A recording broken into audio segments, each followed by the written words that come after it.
Rádio Rio de Janeiro, a emissora da Fraternidade, passa a apresentar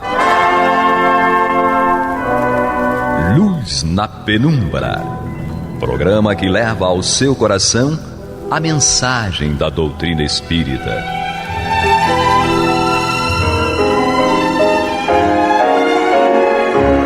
E com vocês, João Nogueira, para estudos de obras póstumas de Allan Kardec.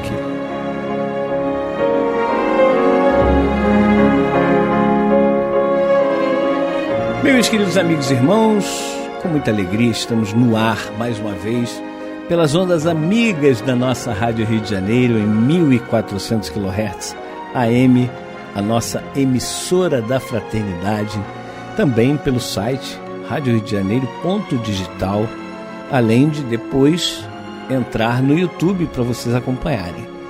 E o nosso programa, o programa Luz na Penumbra vai ao ar de segunda a sexta-feira, das 21 às 21h55, 2 programas por dia, 2 estudos por dia de livros de Allan Kardec, e o livro Obras Póstumas é estudado todas as quartas-feiras, das 21 às 21h25, com reprises às 3 horas da manhã e às 6 horas da manhã de quinta-feira.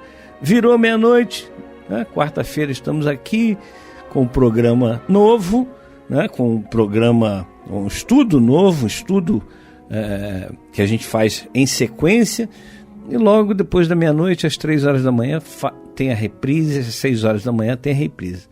Ah, João, mas esse horário não dá para mim, às quartas-feiras eu tenho um compromisso lá no centro, e aí como é que eu faço para ouvir o programa Luz na Penumbra, ouvir o estudo do livro Obras Póstumas? Você pode entrar no site da Rádio Rio de Janeiro, radioriodejaneiro.digital, entrar lá em programação, aí tem um ícone chamado Programas, você vai entrar ali nos programas e tem todos os programas da Rádio Rio de Janeiro. Você clica no Luz na Penumbra, vai lá na data de quarta-feira, e aí você vê, né, o primeiro programa de 25 minutos, de quarta-feira, do Luz na Penumbra, é exatamente o programa de estudo de obras póstumas. Você pode baixar ou você pode ouvir ali no teu computador ou no teu telefone, no seu celular, sem problema nenhum. Fácil. Tá? Qualquer dúvida, entre em contato com a Rádio Rio de Janeiro. Pode entrar em contato pelo WhatsApp no 984867633, 984867633, DDD 21, que é da cidade do Rio de Janeiro. E aí você diz, olha, eu gostaria de mais informações sobre Luz na Penumbra, o estudo de obras póstumas, consegue me ajudar com essa dúvida que eu tenho? Não tem problema nenhum. Tem que ser relacionado ao tema ou relacionado a como você faz para acompanhar o nosso programa, a nossa Rádio Rio de Janeiro. E temos, é claro, o Clube da Fraternidade, que mantém a Rádio Rio de Janeiro no ar. Se você está acompanhando agora pelo rádio, pela internet, a Rádio Rio de Janeiro, o programa Luz na Penumbra, o estudo de obras póstumas, é porque vários e vários irmãos, graças a Deus, nos ajudam com essa contribuição mensal para o Clube da Fraternidade. Você pode contribuir a partir de R$20, abaixo desse valor fica inviável para nós por conta das despesas com boleto, as despesas bancárias, né? As tarifas bancárias, que são muito altas, já reduziu bastante, a gente vem negociando sempre com os bancos e aí consegue reduzir, ou então através do Pix. Você pode fazer um Pix, é só entrar lá no site da rádio, de novo, radioriodejaneiro.digital, tem lá como contribuir, Clube da Fraternidade, como contribuir.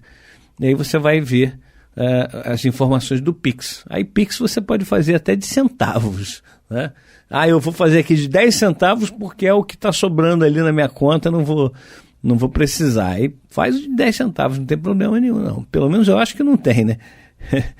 Então, vamos dar continuidade ao estudo do livro Obras Póstumas. Estamos... eu não falei o telefone, gente, olha só. Clube da Fraternidade, telefone e WhatsApp é o 21 3386 1422.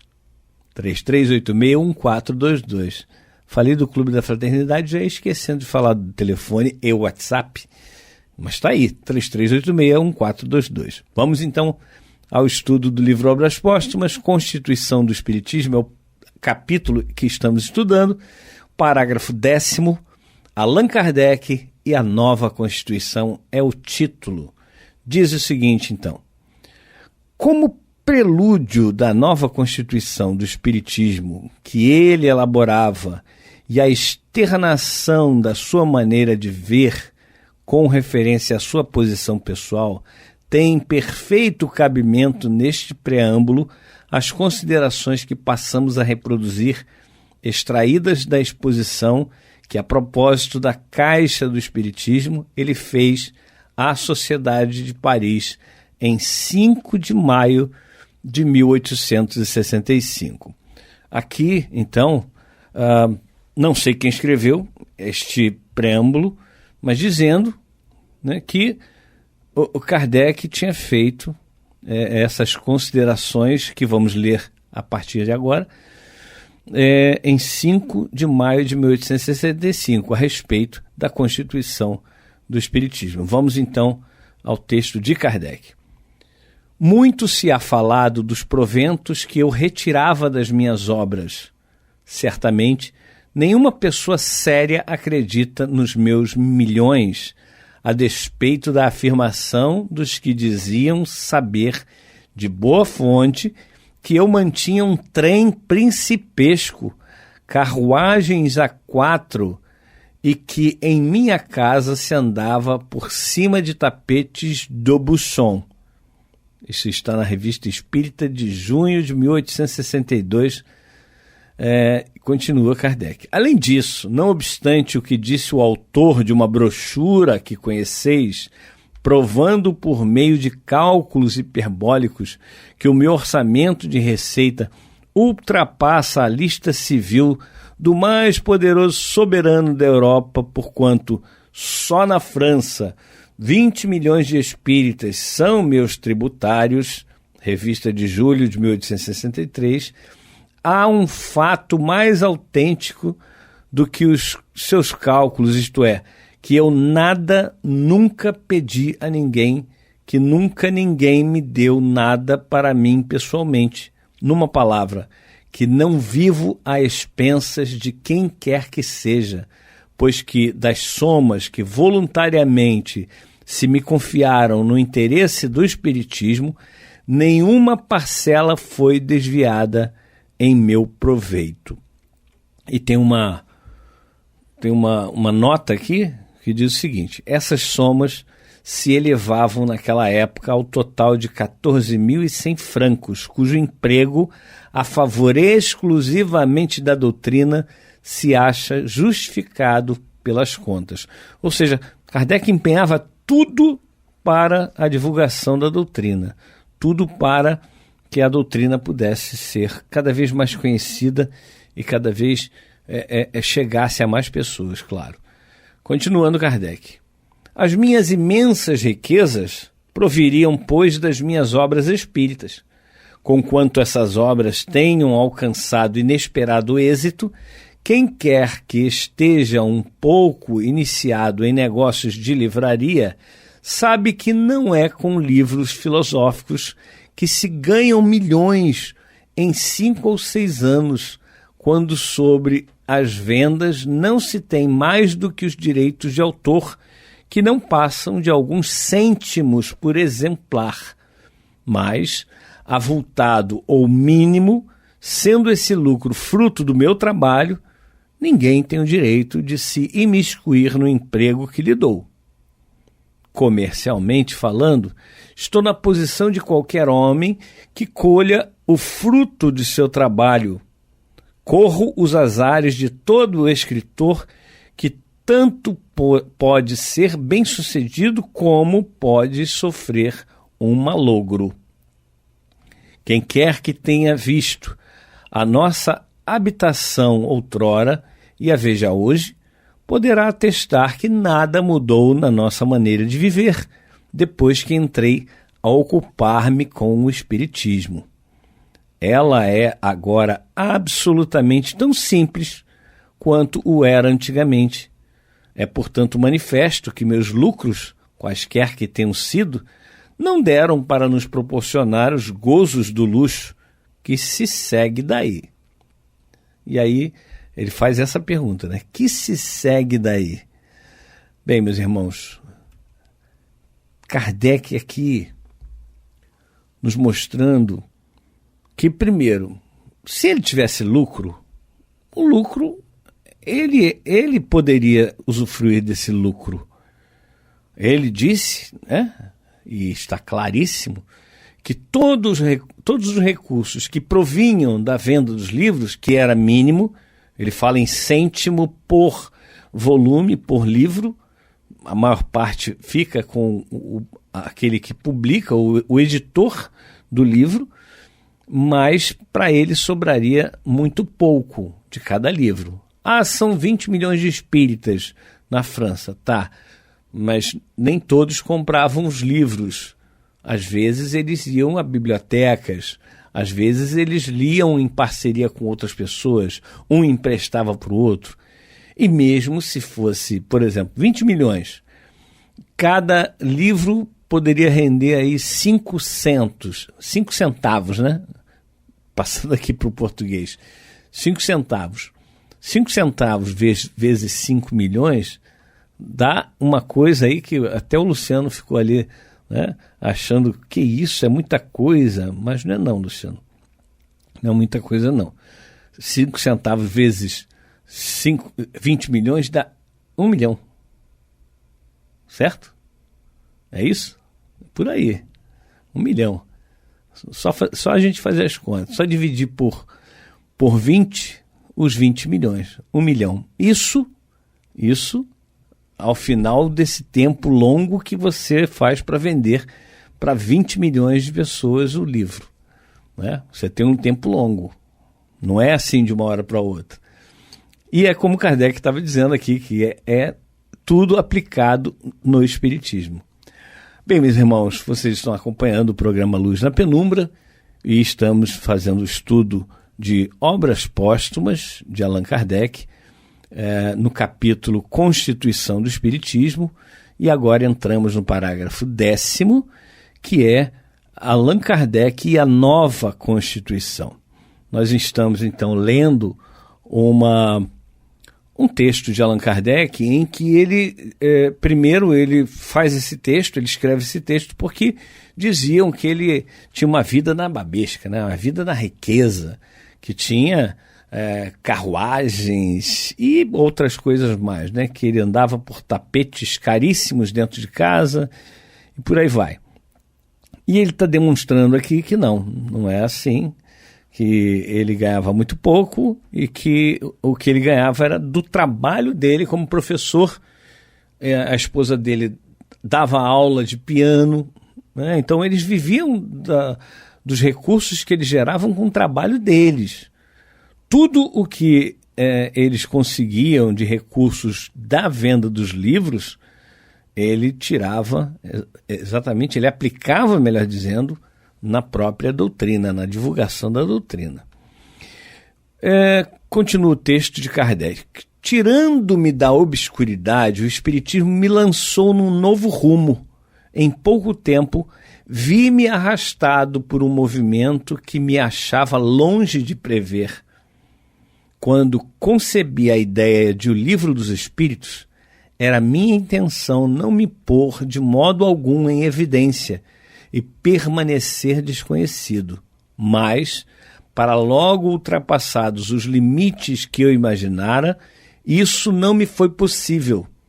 Tive de renunciar ao meu gosto pelo isolamento, né? Sob pena de abdicar da obra empreendida e que crescia de dia para dia. Foi-me preciso ceder à impulsão e tomar-lhe as rédeas. À proporção que ela se desenvolvia, mais vasto horizonte se desdobrava diante de mim, ele distanciava os lindes. Compreendi então a imensidade da minha tarefa e a importância do trabalho que me restava fazer para completá-la. As dificuldades e os obstáculos, longe de me atemorizarem, redobraram as minhas energias. Divisei o fim objetivado e resolvi atingi-lo com a assistência dos bons espíritos. Sentia que não tinha tempo a perder e não perdi, nem em visitas inúteis, nem em cerimônias estéreis. Foi a obra de minha vida. Dei-lhe todo o meu tempo, sacrifiquei-lhe o meu repouso, a minha saúde, porque diante de mim o futuro estava escrito em letras irrecusáveis. Meus irmãos, ele queria ficar isolado, ele queria ser uma pessoa desconhecida, sabe, comum. Tanto é que ele troca o nome, ele não assina como Hippolyte Léon Denisard Rivail, ele assina como Allan Kardec, que era um nome desconhecido de todos. Foi revelado esse nome como tendo sido o nome de uma encarnação dele como um sacerdote druida, um sacerdote lá dos celtas, aliás, um druida, que é um sacerdote dos celtas, era antes da reencarnação dele como João Batista, né? Então, ele utilizou esse nome de uma encarnação anterior dele para que ele não ficasse confundindo, né? Para que não confundissem a obra anterior dele como Hippolyte Léon Denisard Rivail com a obra atual dele, que seria a obra dos espíritos superiores. Então ele está dizendo agora aqui que ele teve que sair, teve que se mostrar para as pessoas e divulgar, tanto é que ele fazia viagens para poder divulgar a doutrina, cada vez mais viagens para divulgar.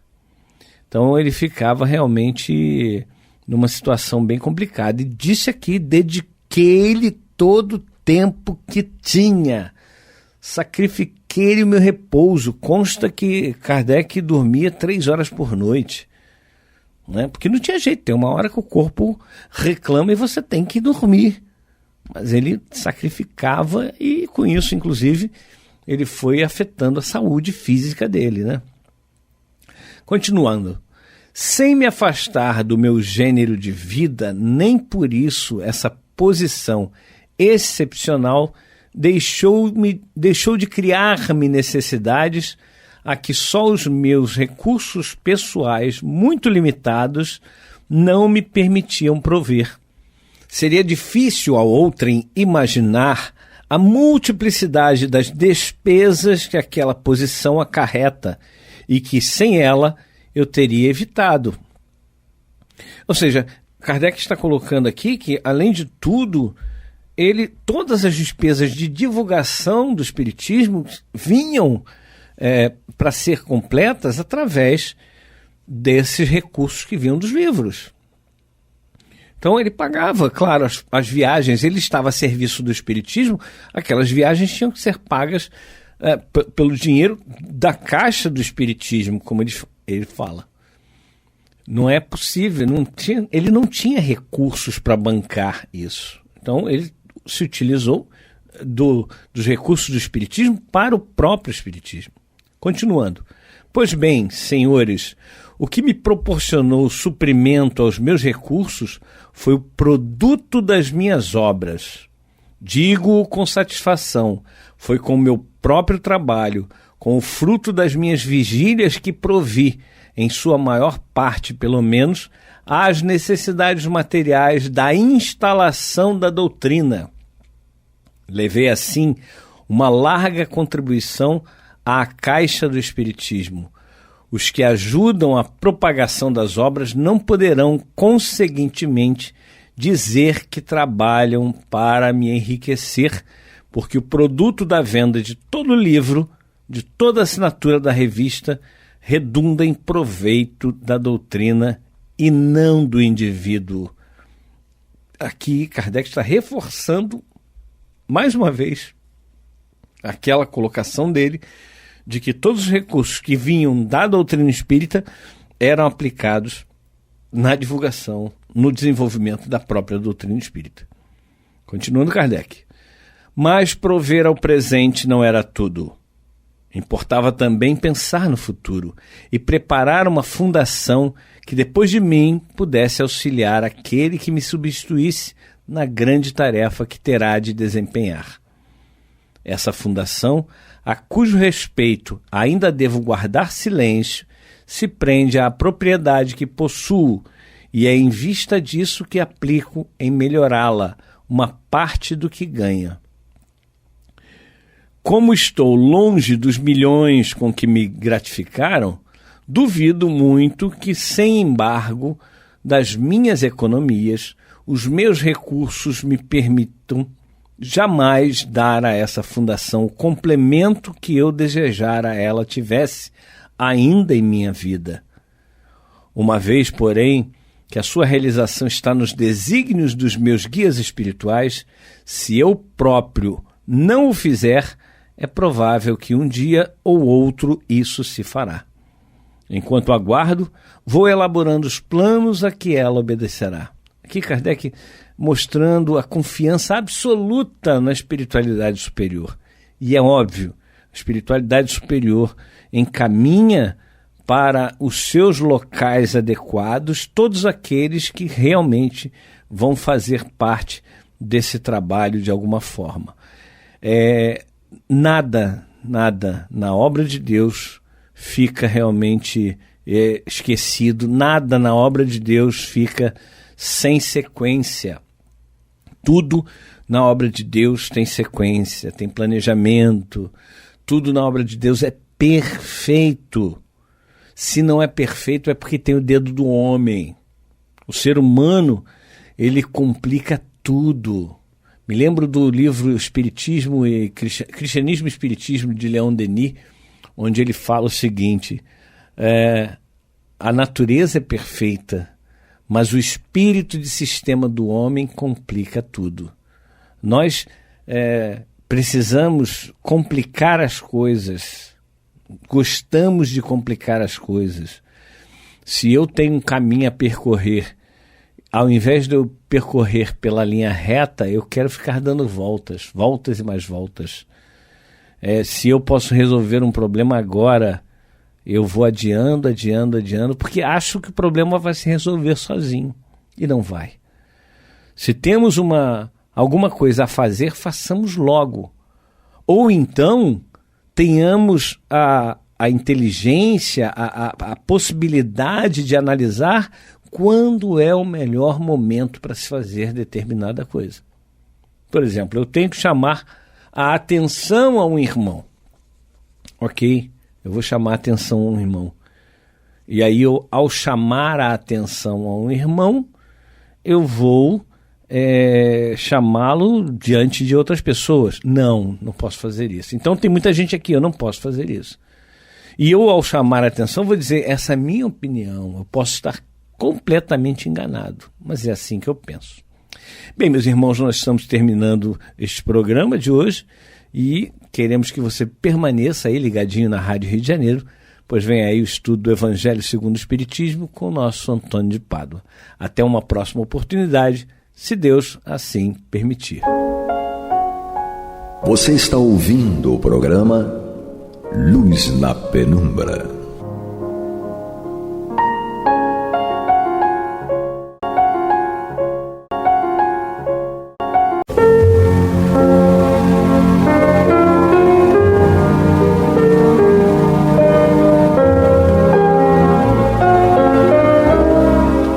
Rádio Rio de Janeiro está levando ao seu lar e ao seu coração a mensagem consoladora da doutrina espírita, através do programa Luz na Penumbra.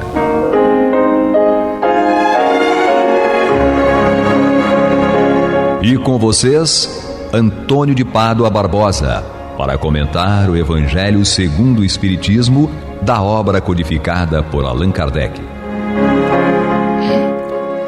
Olá, meus amigos, muito boa noite. Estamos aqui mais uma vez no programa Luz da Penumbra para dar continuidade ao estudo do Evangelho segundo o Espiritismo. Nós estamos aqui no capítulo 12, Amai os vossos inimigos. E no programa anterior, nós abrimos este capítulo estudando seus itens 1, 2 e o 3. Só que o terceiro nós não conseguimos concluir todo. Falta aqui ainda um parágrafo e ainda falta o item 4 desse subtítulo, que é retribuir o mal com o bem. Então, o que Kardec estava nos dizendo? Sobre a diferença do amor que nós vamos dedicar aos amigos, aos parentes, aquelas pessoas que nos tratam bem, que comungam nas nossas ideias, e aqueles que são do contra, a turma do contra, os chatos, inimigos. Tudo bem, a gente tem o direito de ser assim, a proposta deles, mas nós não vamos ser iguais, não vamos fazer igual com eles, vamos fazer bem deles, vamos retribuir o mal que eles possam fazer com o bem. Agora, tem o bem que eu sirvo as pessoas minhas chegadas e o bem geral para todo mundo. Então, o que eu disse, eu tenho um kit de atendimento a todas as pessoas do mundo. Qualquer pessoa do mundo que tiver vier se relacionar comigo, independentemente de seja conhecido, desconhecido, parente, amigo, inimigo, chato, quem for, eu vou tratar da mesma forma, da maneira básica, com carinho, atenção, prestar solidariedade, tentar ajudar no que for possível, torcer para que eles tenham uma vida boa, sucesso, querer o bem deles. Se eventualmente eles tiverem defeitos, eu vou ser indulgente com os defeitos deles. E se eles causarem algum problema comigo, ofensa, ou o que seja, eu vou perdoar. Esse é o básico, eu dou para todo mundo. Agora, nada impede que para alguns mais chegados, alguns pelos quais eu tenha um chamego, um afeto, um carinho, eu trate melhor. Não sou proibido de tratar ninguém melhor. Eu não devo tratar pior do que o básico. Eu não posso tratar mal. Estou tratando todo mundo bem, agora alguns eu quero tratar melhor, é um direito meu. Eu gosto mais daquela pessoa, meu filho, eu vou tratá-lo bem. É claro que há de chegar no futuro, muito lá para frente, que eu vou tratar... A maneira que eu trato o meu filho vai ser a mesma maneira que eu vou tratar o filho dos outros. Né? E se forem pessoas também da mesma ordem que a nossa. Agora, se ainda forem filho dos outros, mas forem da pá virada, eu um dia vou tratá-los igual eu trato meu filho, mas isso não está ainda do meu escopo hoje em dia, não está dentro do meu nível ainda. O meu nível ainda é de tratar bem a todos e tratar melhor aqueles pelos quais eu tenho um certo carinho especial. São meus consanguíneos, meus amigos, que eu tenho muitos, não é? As pessoas que comungam da minha ideia religiosa, da minha ideia política, do time que eu torço, essas pessoas eu tenho um chamego maior. Não é proibido tratar bem, eu não posso tratar mal, então tudo bem. Então, dessa mesma forma. É isso que Kardec propõe. Por quê? Diz ele aqui, amar os inimigos não é, portanto, ter por eles uma afeição que não está na natureza, visto que o contato de um inimigo nos faz bater o coração de modo muito diverso do seu bater ao contato com um amigo. Amar os inimigos é não lhes guardar ódio, nem rancor, nem desejo de vingança, é perdoar-lhes sem segundas intenções e incondicionalmente o mal que nos causem, é não opor nenhum obstáculo à reconciliação, é desejar-lhes o bem e não o mal, é regozijar-se em vez de afligir-se com o bem que lhes advenha, é estender-lhes a mão que socorre em caso de necessidade, é abster-se, quer por palavras, quer por atos, de tudo que os possa prejudicar. É, finalmente, restituir-lhes todo o mal com o bem, sem intenção de os humilhar. Quem age dessa forma preenche as condições dos mandamentos. Amai vossos inimigos. Isso é o kit básico que eu estou falando. Eu seguindo isso aqui para todos, inclusive para os pretensos inimigos, eu estou os amando. Eu os estou amando. Na boa. sem hipocrisia, como diz Kardec aqui, sem intenção de humilhar ninguém, sem segundas intenções, numa boa, ser assim numa boa. Agora, para os meus amigos, eu tenho direito de tratar melhor ainda. Problema meu. Pode ser que no futuro, sei lá quantos séculos à frente, todos sejam meus amigos, como Jesus ama todos nós. Eu um dia vou chegar perto disso, vou amar a todos, igualmente. Todos vão ser meus irmãos, vão chegar na fraternidade universal. Tudo bem, mas está ainda longe. Por enquanto, isso aqui já é o suficiente para eu começar a trilhar o caminho que Jesus nos pediu para seguir. Amar os inimigos é, para o incrédulo, um contrassenso. Aquele para quem a vida presente é tudo, só vê no seu inimigo um ser nocivo que lhe perturba o repouso e do qual acredita que unicamente a morte o pode livrar. Daí o desejo de vingar-se. Não tem nenhum interesse em perdoar senão para satisfazer o seu orgulho aos olhos do mundo. Em certos casos, perdoar parece-lhe mesmo uma fraqueza indigna de si. Se não se vingar, nem por isso deixará de conservar rancor e um secreto desejo de mal para o outro. É assim que pensamos nós, com aquela visão estreita de que a vida é só essa e acabou.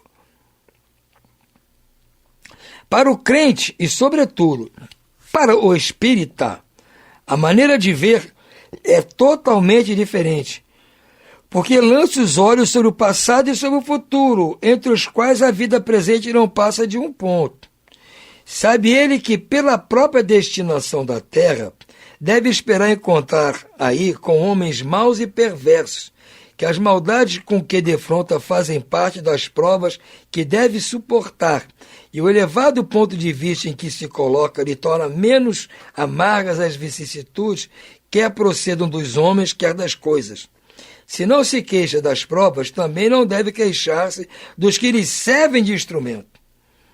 Não é? Se eu tenho que ter, dizer assim, resignação com as provas difíceis pelas quais estou passando, tem que também ter resignação de encarar e aturar os agentes que causam essas provas.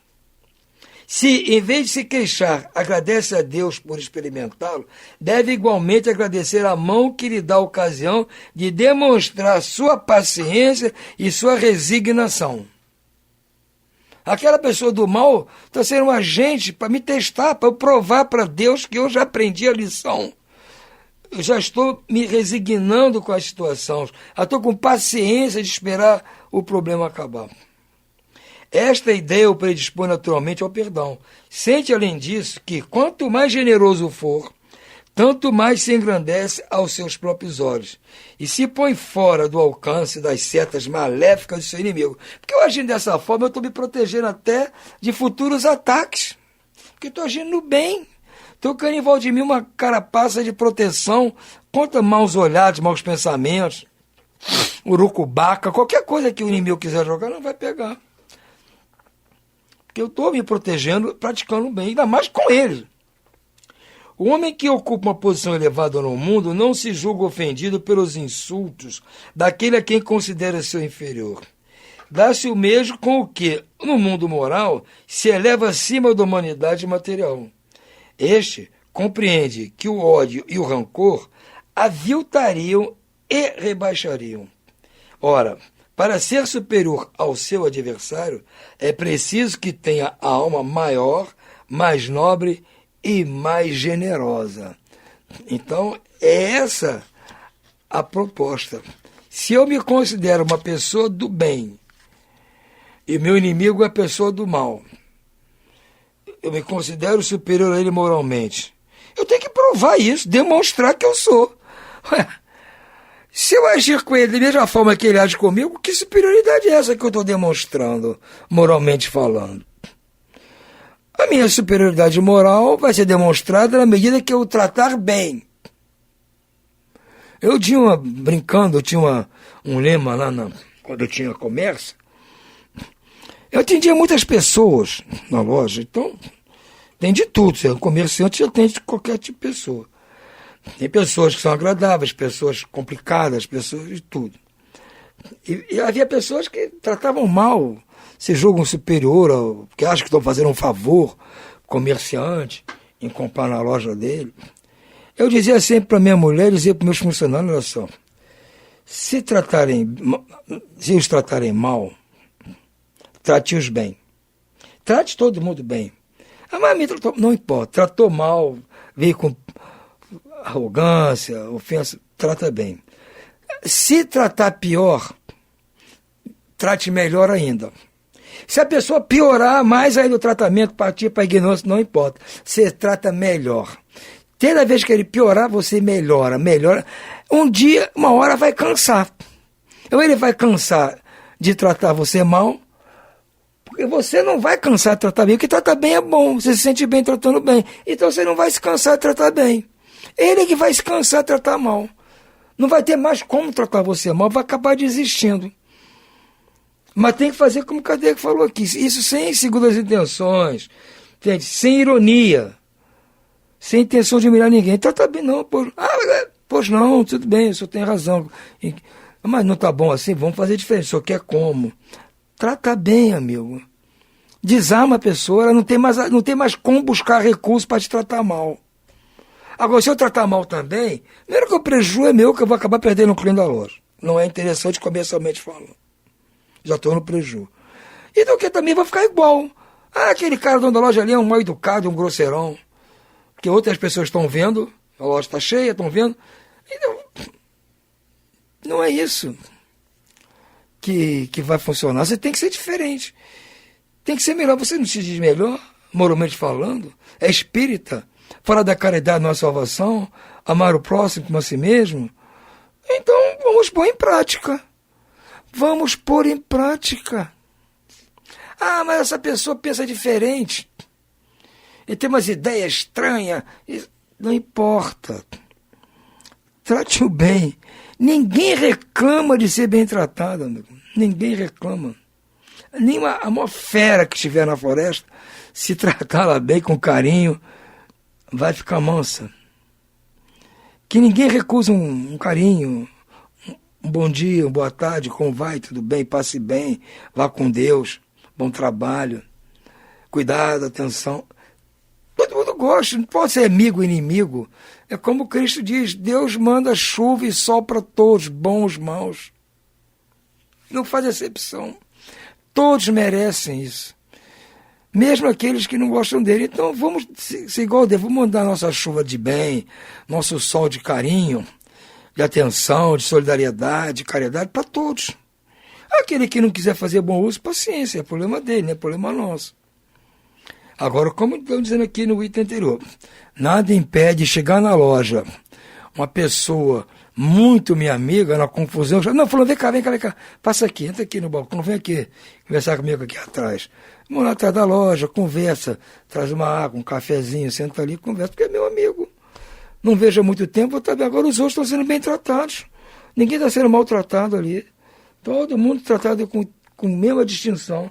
Agora, é o meu amigo, eu tenho o direito de ser diferente com ele. Essa distinção que é importante fazer. Senão a gente nunca vai entender esse negócio de amar o inimigo.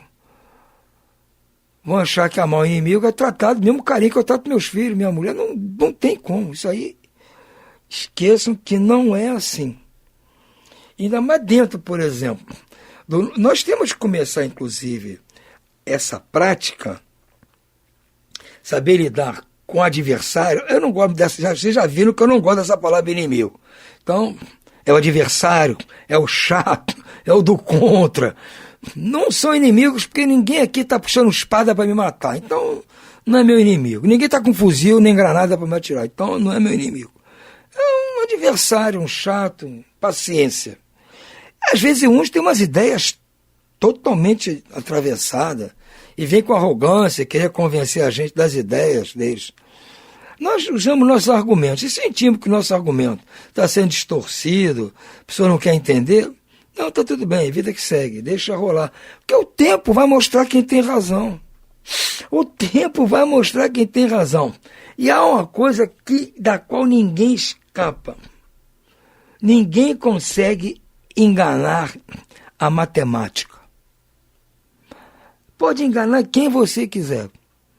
Você não engana a matemática. Você não engana os números. Os números, mais cedo ou mais tarde, trazem a verdade. E o tempo e os números vão mostrar a verdade. Então, para que eu vou me desgastar batendo boca com alguém? Tirando do meu grupo fulano porque pensa diferente. Eu acho errado. Ao contrário, se ele pensa diferente, deixa ele aqui, é até bom, uma ideia diferente é mais saudável. Vai arejar as nossas ideias. Quem sabe tem algumas coisas que ele está falando são verdade. E nós estamos errados. Então temos que ter solidariedade. Né? Trabalho, solidariedade e tolerância é o lema do Espiritismo. Ora, se o espírita começa a fazer acepção de pessoas, espírita disso, espírita daquilo, nunca ouvi falar isso. Para mim, é espírita, é espírita. Eu sou espírita disso, eu sou espírita daquilo. Gente, eu tenho 75 anos de espiritismo. Nunca ouvi falar nisso. A modernidade. Mas essas pessoas, por mim, vão ser ultra bem tratadas. Vou dar a elas mais que meu kit básico, porque eles são espíritas como eu. Então, estão no meu coração um lugarzinho especial.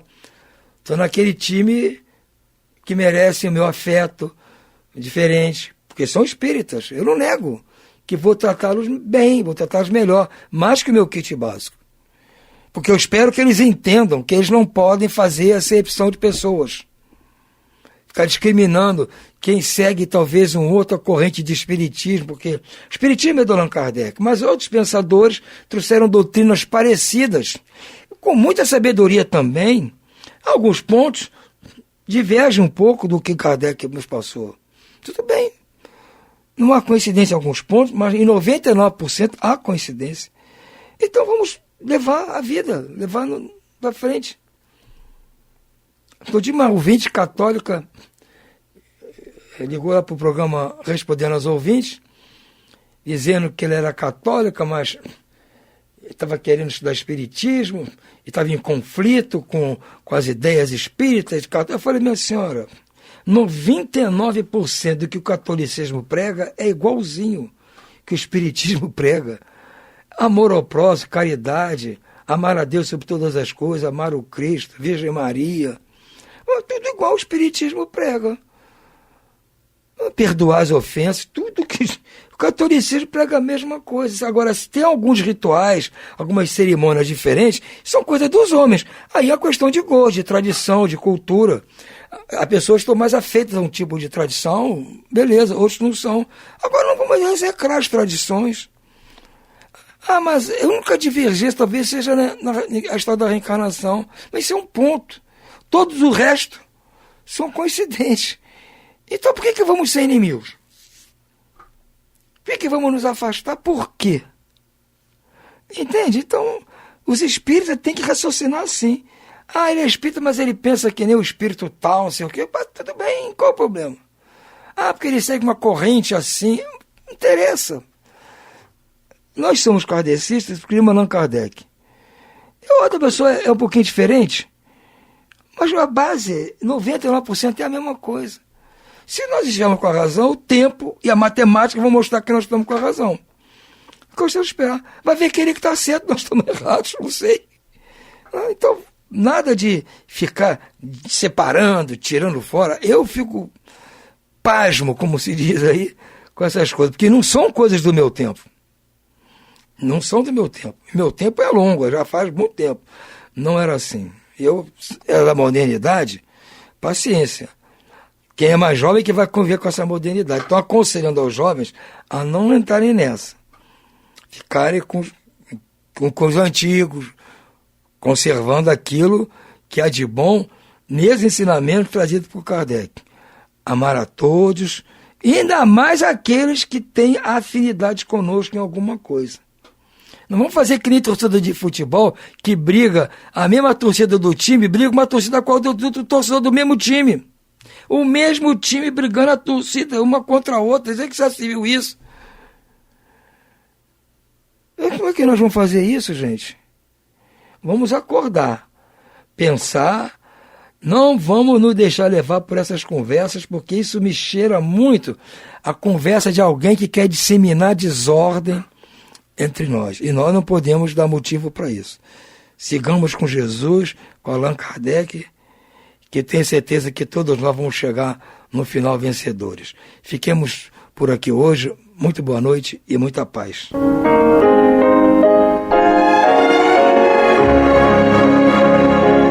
E vamos ouvir agora a prece de encerramento de nosso programa, na voz de Geraldo de Aquino. Jesus, dá-nos coragem para a luta, piedade para os insultos e misericórdia para as injustiças e ingratidões. Limpa nossa alma de inveja e ambições mesquinhas, de ódio e de vingança o nosso caminho. E que dentro em pouco, ao recolher-nos de novo ao calor do nosso leito, para que o sono nos dê a paz e o esquecimento das tristezas humanas, possamos sentir, Senhor, no mais íntimo de nosso ser, a doçura indefinível do Teu amor e a grandeza incomparável da Tua divina presença. Que assim seja.